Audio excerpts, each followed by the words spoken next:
Common sense, something that at least in recent times doesn't seem to be all that common anymore. And when you combine that with the anonymity granted by the internet, well, let's just say the results aren't so pretty. Now, there are hundreds of sites where people can do just about everything, from plain stupid to borderline illegal. In fact, you're on one right now. But for this video's sake, let's dive into the whirlpool of communities also known as Reddit. Hello everyone, this is the RPG Monger, and today we're going internet dumpster diving, the series where I dig up a ton of awful garbage for your viewing pleasure. And let me preface that for the most part, Reddit is probably one of my favorite sites out there in terms of community interaction and all of that kind of stuff. Most of the situations we'll be discussing today are more hidden away in the dark corners of the site. So before we tackle the huge cesspool of banned subreddits,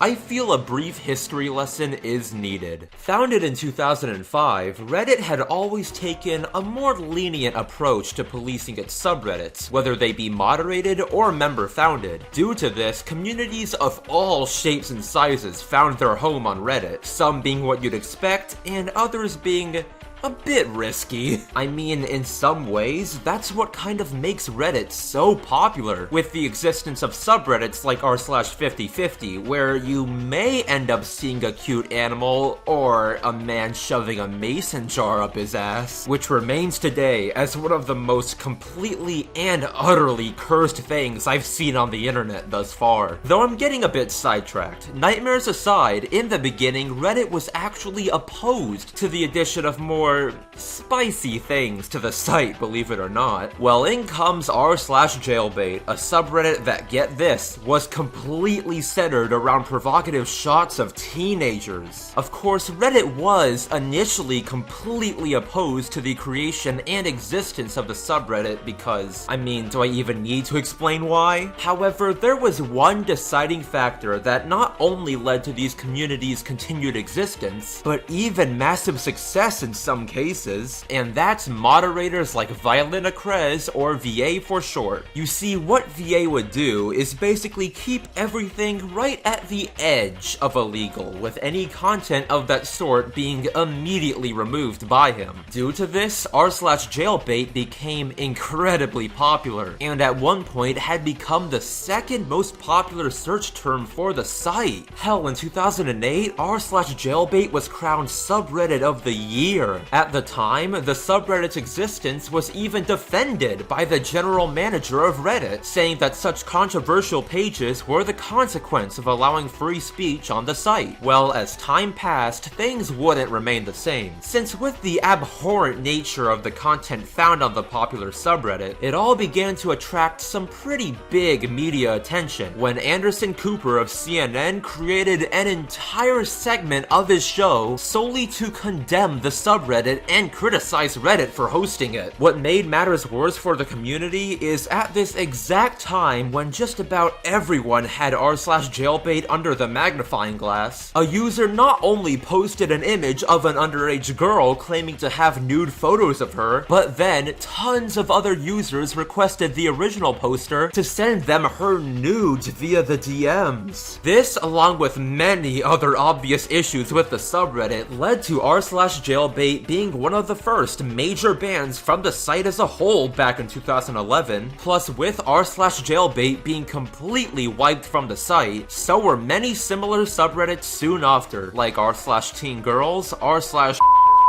and r/pics of dead jailbait. But that isn't the end of VA's saga, since 1 year after the whole mess with r/jailbait, another subreddit called r/creepshots began to draw controversy with the media for hosting sexualized pictures of women without their knowledge or consent. And with all this sudden attention r/creepshots was getting, soon VA was added to their team of moderators. From here on though, things only kept escalating more and more as Gawker reporter Adrian Chen was putting together an expose that would effectively reveal the real-life identity of VA. As a result, in a desperate plea for the article not to be published, VA completely deleted his account along with any and all of his posts. Remember, at the time, VA had moderated a few hundred general interest communities, along with a few dozen controversial ones. Afterwards, though, the piece still ended up being published, leading to many controversial subreddits being gravely injured. And back to Creepshots though, since in actuality, Reddit didn't even ban this one, because after the subreddit had actually gotten a teacher fired since a photo someone took of her without her consent had found its way onto the community, an anonymous group of users effectively blackmailed the creator of the subreddit to either private the entire community or have their real-life identity exposed online. To quote one of the users within the group, "Clean up your mess, change your behavior, and move on with your life." So as you may have expected, not only was the subreddit privated, but the creator left the site completely. You know, honestly, I don't know what these people were expecting creating communities around such disgusting stuff. Like you'll see in some other banned subreddits, these people had zero common sense when making these communities. Take r/beating women. Yeah, that was a thing. Where you guessed it, the community featured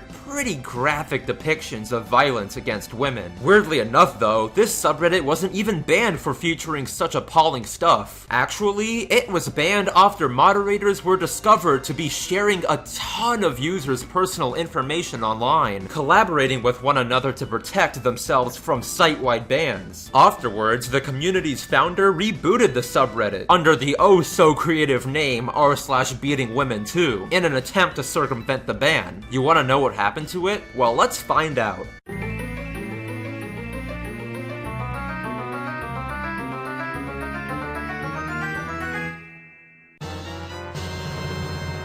Yeah, I mean really, what did you expect? Moving on from that though, in comes a subreddit I don't even think I need to explain why it was banned. Nearly 4 years ago now, the Fappening happened, where on r/thefappening, all the naked pictures leaked from celebrities' iCloud accounts were spread across the internet, with some images even falling under child pornography. Thankfully though, the subreddit was shut down relatively quickly by Reddit's administrators, but by that point, the damage had long been done. And with that damage, Reddit's moderation had to become more serious. Plus, recently, in a very similar situation, we had r/deepfakes, a subreddit that was only banned 3 months ago in actuality. To give you a brief rundown, there was an app that would basically superimpose the faces of famous actresses onto pornographic actors, of course without their consent. While once again, it took a bit of time for the subreddit to be banned, once videos from the subreddit were banned on other platforms, Reddit decided it was high time to swing the ban hammer. However now, moving on from all the disgusting communities surrounding compromising photos, we have subreddits like r/fatpeoplehate, which had over 150,000 subscribers at the time. It, along with 4 other subreddits, were all deleted under Reddit's anti-harassment policy. With these communities, as you'd expect, members were basically using the subreddit as a platform to harass others uninhibited, since the actual moderators of the subreddit did nothing to stop it. Oh, and who could forget the infamous Chimpire, a collection of subreddits and affiliated websites that not only promoted anti-black racism, but was filled with racial slurs as far as the eye can see. While not all of these communities were full-on banned, the grand majority have been quarantined, letting us see how disgusting these subreddits were in their prime. Hell, one of the more prolific subreddits under the group of communities ever so eloquently named r/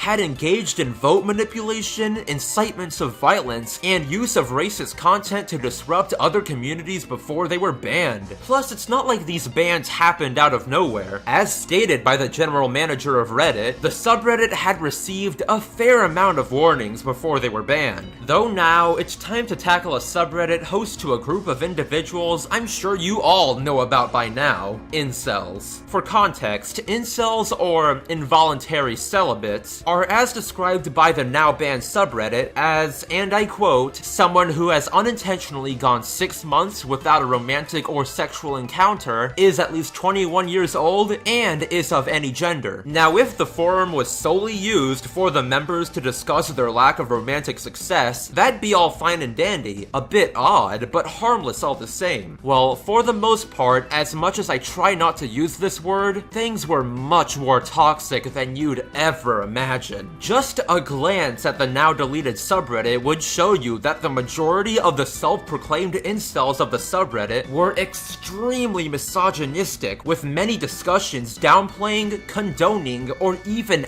advocating rape, all the while referring to women as femoids or sluts. Just to give you all a taste of what this subreddit contained, there would be popular posts titled "Reasons Why Women Are the Embodiment of Evil" and "Proof that girls are nothing but trash that use men." Like, I don't want to be that guy, but how in the hell do any of these people expect to have a relationship with that way of thinking? Any users on the subreddit that were either deemed too female-friendly or claimed that women experienced the same inceldom as men do were just flat-out banned. There would even be users on the subreddit who admired the murderer Elliot Rodger solely because he was an incel. And if you somehow think this community had any redeeming qualities, take this post, which I highly recommend you pause the video to absorb due to how disturbing it is. Because honestly, this basically represents how actually horrifying some of these people were. Though probably the scariest thing is, before it got banned last year, the subreddit had just about 40,000 subscribers. Just take that in for a second.